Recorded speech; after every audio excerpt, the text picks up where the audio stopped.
संपूर्ण स्वास्थ्य का विज्ञान एवं दर्शन आयुर्वेद। इस कड़ी में आपने आयुर्वेद के विविध रहस्यों को समझा।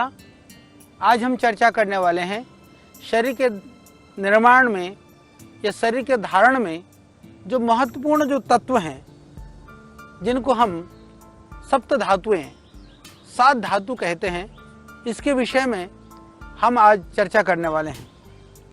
और क्योंकि यह जो देह है, इस देह का जो धारण और पोषण जो करते हैं, इसलिए इनको धातु भी कहा जाता है। तो इसके इन सप्त धातुओं में जो महत्वपूर्ण जो स्थान है, और इसमें जितने भी जो शरीर के जो मौलिक ऊतक तत्व जो है, जिसको हम टिश्यू एलिमेंट्स कहते हैं, क्योंकि ये तत्व शरीर का पोषण और धारण करते हैं। संयुक्त रूप से शरीर की जो मूलभूत जो रचना है, उसमें ये सहायक होते हैं, इसीलिए ये धातु कहलाते हैं। ये संख्या में हम 7 मानते हैं। और चरक ऋषि तो इसके लिए कहते हैं कि देह धारणात् धातवः, यानी कि धारणात् धातवः, देह के धारण की वजह से ये धातु कहलाते हैं। इसमें ये 7 हैं, जैसे मैंने आपको बताया। पहला है रस। रस जिसको लस्सी का भी हम कहते हैं, प्लाज्मा या न्यूट्रिएंट फ्लूइड भी हम इसको कहते हैं। पहला रस है। दूसरा है रस के बाद में रक्त। रक्त जिसको हम ब्लड कहते हैं या हीमोग्लोबिन का वह अंश, वह रक्त कहलाता है। तीसरा मांस, जो मस्कुलर जो टिश्यू है उसको हम मांस कहते हैं, रस रक्त मांस। फिर मेद, मेद या वसा जिसको कहते हैं ना, एडिपोज जो टिश्यूज है या फैट टिश्यू है, उसको हम चर्बी या चिकनाहट के रूप में जो देखते हैं, तो वह। और 5वां जिसको कहते हैं कि अस्थि या हड्डी, जो बोन टिश्यू है, वह 5वां है, जिसको अस्थि तंतु और या कंडराएं जो होती हैं, उसको हम अस्थि कहते हैं। फिर 6ठे नंबर पर मज्जा या अस्थि। मज्जा या अस्थि, अस्थि के लिए बोन मैरो, यानी कि बोन टिश्यू और बोन मैरो। अस्थि में और मज्जा में फर्क ये है कि जिसके द्वारा जो हड्डी के अंदर जो होता है बोन मैरो, उसको हड्डी के अंदर का जो भाग होता है उसको कहते हैं। 7वां है शुक्र, यानी कि जो रिप्रोडक्टिव और जो जेनरेटिव जो टिश्यूज है, यानी कि उसको हम शुक्र कहते हैं। तो इस तरह से इन 7 धातुओं का निर्माण भी दोषों की भांति 5 महाभूत, जो अग्नि, वायु, आकाश, पृथ्वी, जल, उसके ही द्वारा होता है। और परंतु यदि आप देखेंगे इन 7 धातुओं में, एक तो स्थूलता से सूक्ष्मता की ओर, खाते ही रस, रक्त, मांस, मज्जा, इसी क्रम से वो बनता है, और ये आयुर्वेद में माना गया। और दूसरी बात जो है, धातुओं में एक महाभूत की प्रधानता होती है, और जठराग्नि जो पाचक अग्नि से जो भोजन का पाचन होता है, उस क्रिया के फलस्वरूप इन धातुओं की उत्पत्ति होती है। क्योंकि रस जो है, जो पाचक अग्नि जो है, जो डाइजेस्टिव एंजाइम से भोजन 2 भागों में बट जाता है। उसको आयुर्वेद में हम कहते हैं सार और किट। किट मतलब मल। इसमें से जो सार भाग, मल तो बाहर निकल जाने शुरू हो जाता है, पर जो सार भाग होता है वो व्यानवात की सहायता से, यानी कि व्यानवात हो गए, वात की सहायता से रक्त के माध्यम से सारे शरीर में पहुंचने लगता है, जिससे कि फिर रस बनता है। रक्त आदि जो धातुएं हैं उनका निर्माण होने लगता है। फिर शरीर का पोषण होता है उससे। जब भोजन के सार भाग से सबसे पहले रस धातु का निर्माण होता है।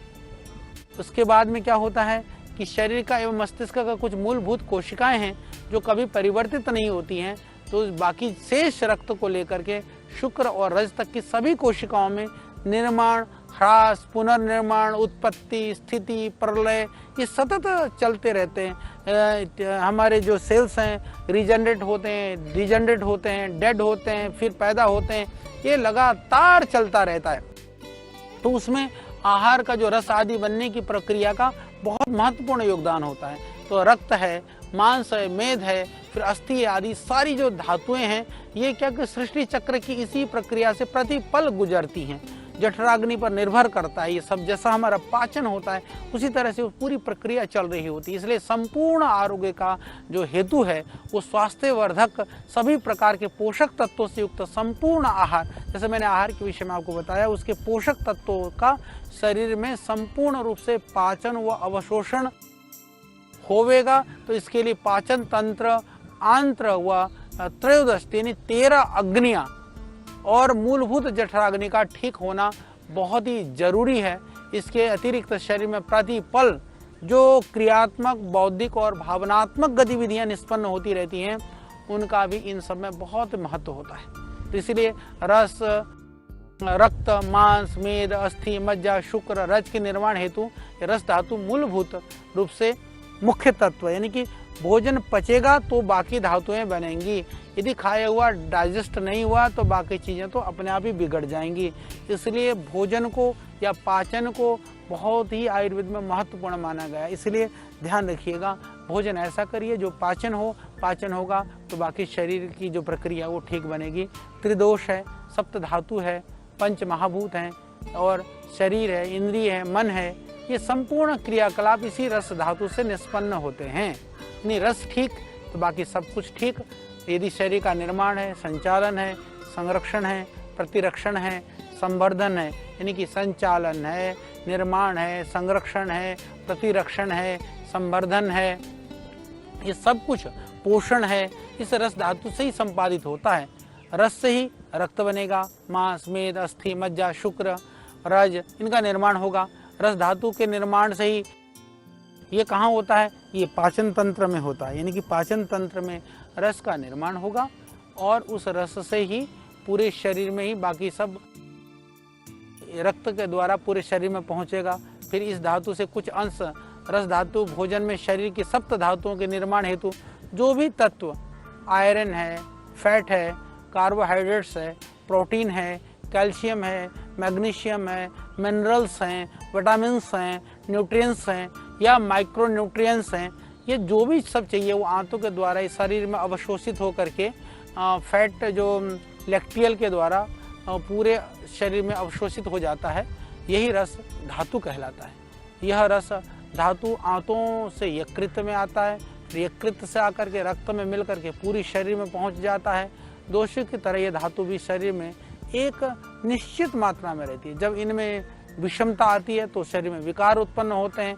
इन धातुओं में विषमता दोषों की विषमता से आती है, ये ध्यान रखिएगा। यानी कि ये दोषों की विषमता से इसमें दोष आता है और धातुओं में विषमता होने से दोष में विषमता आ जाती है। यानी कि एक दूसरे से ये चलते भी हैं, ये कंट्रोल भी होते हैं एक दूसरों से। जैसे जब दोष प्रकोपित हो जाकर के किसी धातु को प्रभावित करता है तो रोग की उत्पत्ति होती है और दोष धातु को दूषित करता है, इसीलिए धातु दूषित किया जाने वाला कहलाता है। जिस धातु के दूषित होने से रोग की उत्पत्ति होती है वो रोग उसी धातु के नाम से जोड़ करके बोला जाता है। जैसे मैं आपको समझा देता हूँ कि जैसे रस के दूषित होने पर रसज रोग, इसी प्रकार रक्तज रोग, मांसज रोग, मेदज रोग, मेदोज रोग, अस्थिज रोग, मज्जागत व शुक्रज रोग, इस तरह से इन धातुओं के दूषित होने पर जो रोग होते हैं उसी के नाम से हम इसको आयुर्वेद में पुकारते भी हैं। इन सभी धातुओं के जो स्वाभाविक गुण कर्म हैं, इनके जो विकार हैं, इनको हम अभी आपको समझाते हैं, आपको अच्छा लगेगा, आप इसको जरूर समझने का प्रयास करिए। जैसे रस धातु है, उसका जो सामान्य कर्म क्या है? रस का कर्म है प्रीणन, तृप्ति करना, संतुष्टि, प्रसन्नता देना। आपने कहा जैसे खाना खाया, ओहो मेरे को पूरी तृप्ति मिल गई, यानी कि रस धातु सबसे पहले तृप्ति प्रदान करता है और अगली धातु रक्त का पोषण करता है। और जो वृद्धि के लक्षण है, रस की वृद्धि होने पर क्या हो जाएगा कि कफ प्रकोप होने जैसे लक्षण प्राप्त होते हैं। जैसे पाचन शक्ति की कमी होना, जी मिचलाना, लार टपकना, वमन होना, आलस्य होना, भारीपन होना, रंग सफ़ेद पड़ जाना, ज़्यादा सर्दी सी और ठंडी सी महसूस होना, अवयव में शिथिलता होना, श्वास, खांसी, नींद, ये तो हो गया रस के अधिक होने पर, यानी कि ज़्यादा भोजन करने पर क्या दोष होता है। इसी तरह से क्षय के लक्षण, क्षय मतलब कि रस की न्यूनता होने पर क्या होगा, जैसे मुख तथा दूसरे अंगों में खुश्की दिखाई देना, एकदम चेहरों पर मलिनता दिखाई देना, थकान दिखाई देना, रूखापन दिखाई देना, बहुत सारी प्यास फील होना, कोई चीज़ आवाज़ वगैरह भी कोई बोल रहा तो सहन नहीं होना और अच्छा नहीं लगना, हार्ट में घबराहट होना, हृदय की गति तेज हो जाना या आमाशय या पेट आदि में जो है ना खालीपन, जैसे एकदम अंदर से खाली खाली सा लगना, ग्लानि होना, श्वास तेज तेज होना, या दूसरे धातुओं में एकदम दूसरे रस रक्त आदि भी, फिर मांस मज्जा भी वो कम होना शुरू हो जाते हैं। तो ये जैसे ये रसज रोग, फिर रोग क्या हो जाते हैं, रस की वृद्धि से भूख न लगना, जैसे मैंने बताया, भूख अच्छी तरह से जो अरुचि होना, कुछ अच्छा नहीं लगना, मुंह का स्वाद बुरा होना, आस्य वैरस्य इसको बोलते हैं आयुर्वेद के अंदर। आस्य वैरस्य का अर्थ होता है मुंह का स्वाद अच्छा नहीं लगना, असरजितता का अर्थ स्वाद का पता ही नहीं लगना, और कहीं हृदय में पीड़ा होना। ज्वर भी इसी कारण से होता है, स्रोतों में रुकावट वगैरह, नपुंसकता ज़्यादा खाने से, इंडाइजेशन होने से जो हमारी जो पौरुषत्व की भी बहुत कमी हो जाती है, पीलापन हो जाता है, शरीर दुबला हो जाता है, पाचन शक्ति की कमी हो जाती है, और शरीर में झुर्रियाँ पड़नी शुरू हो जाती है, बाल जल्दी से सफ़ेद होने शुरू हो जाते हैं, पकना शुरू हो जाते हैं। तो ऐसे में फिर उपचार क्या करें? उपचार के लिए इसी बात ये है कि आप उचित आहार ले लें। उसके लिए रसायन बल्य औषधियों के प्रयोग की बात की गई है। तो जो बल कारक है, हितकारक है, उन औषधियों का सेवन करें, डाइजेशन ठीक रहें, उसके लिए आप ध्यान रखें, तो ये बीमारियां ठीक हो सकती है। अब हम बात करेंगे रस के बाद में रक्त के विषय में।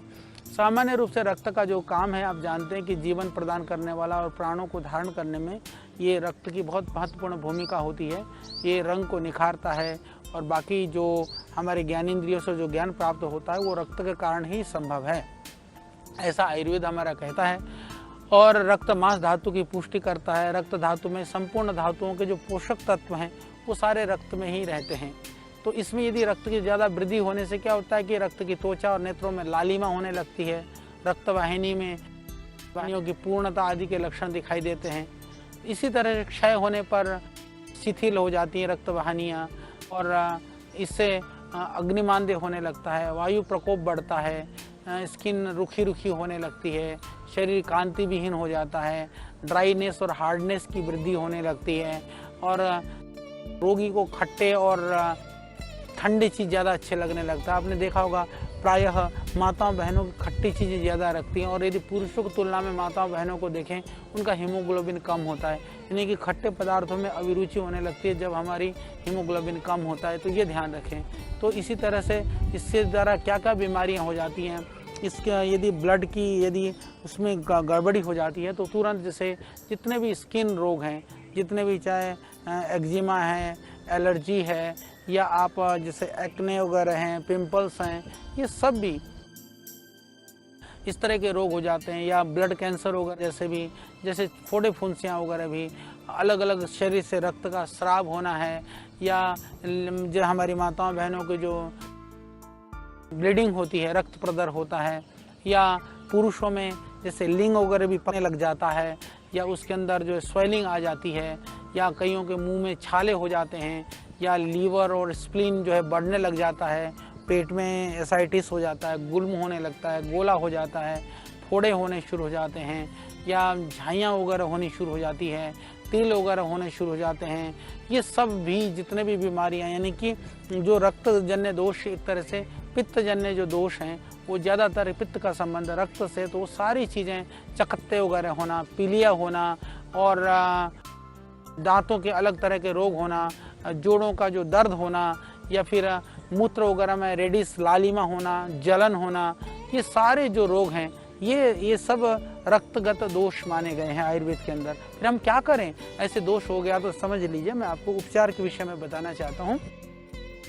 रक्त का शुद्धिकरण बहुत जरूरी है। शुद्धिकरण के लिए आहार को आप उचित मात्रा में लें और विरेचन करें, कब्ज न रहे, पेट की सफाई करें। और जरूरी है इसके लिए कि आप जो रक्त शुद्धि के लिए, जैसे गिलोय गुड़ूची है, चिरायता है, कालमेघ है, इनका काढ़ा आदि बना करके आप नियमित रूप से लेते हैं तो ये बहुत ही उत्तम है।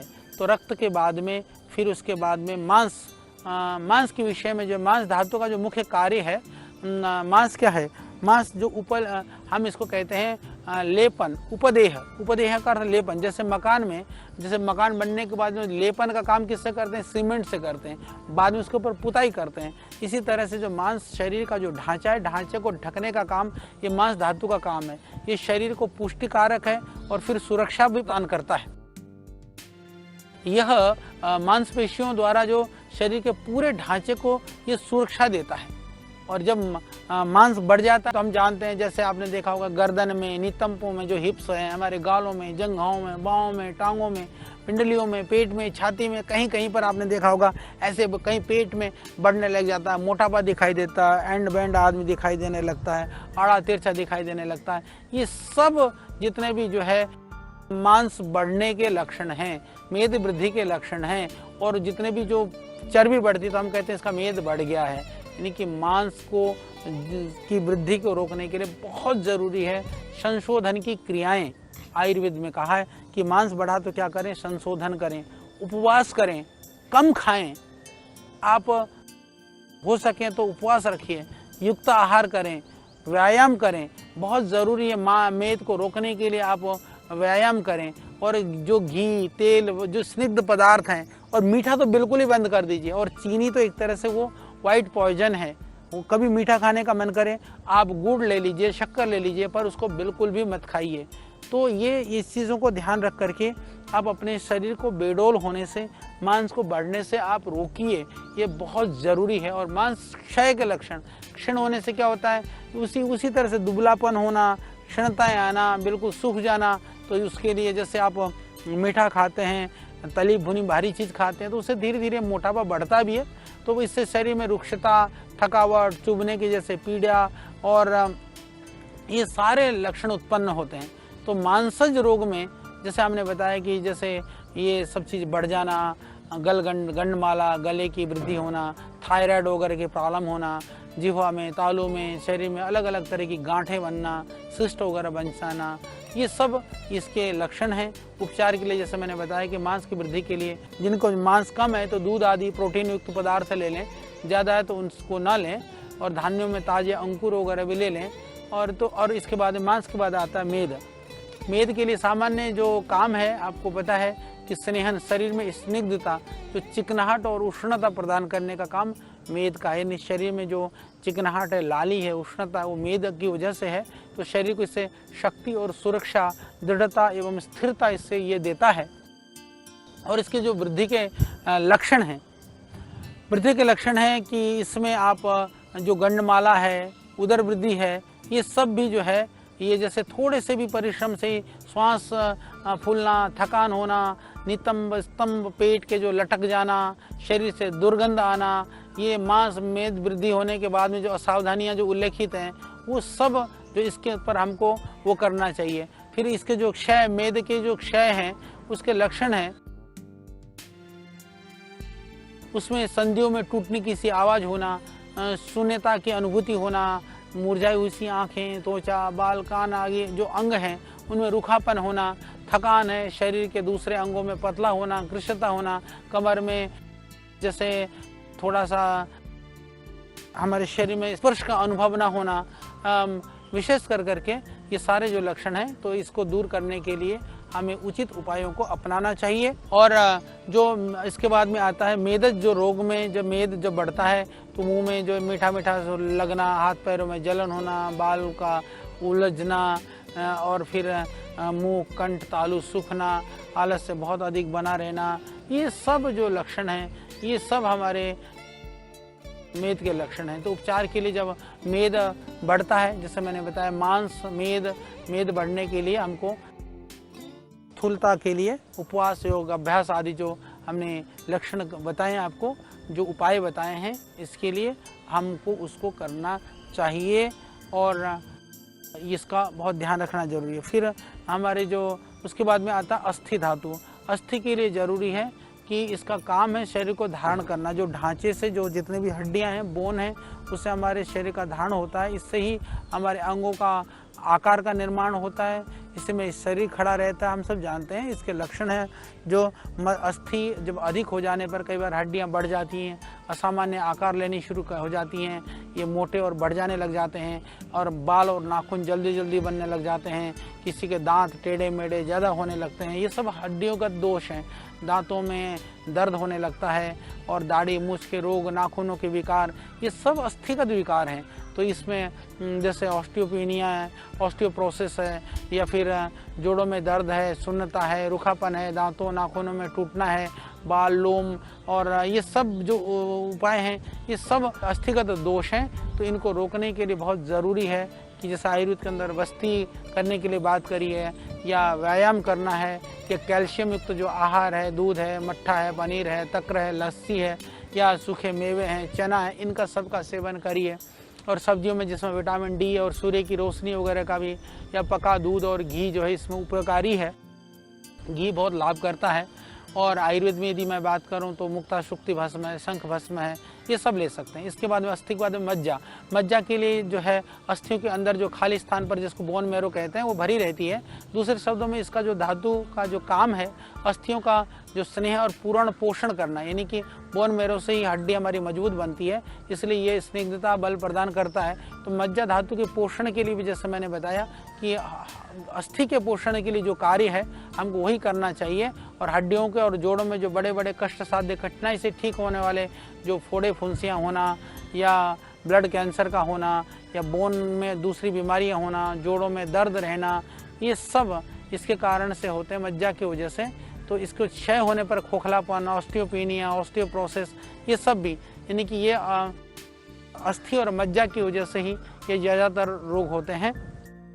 इसके उपचार में हमको मज्जा युक्त द्रव्य, जैसे मैंने अभी बताया कि जो अस्थि के लिए हमको देना चाहिए द्रव्य, वही इसके लिए हमको सेवन करना चाहिए।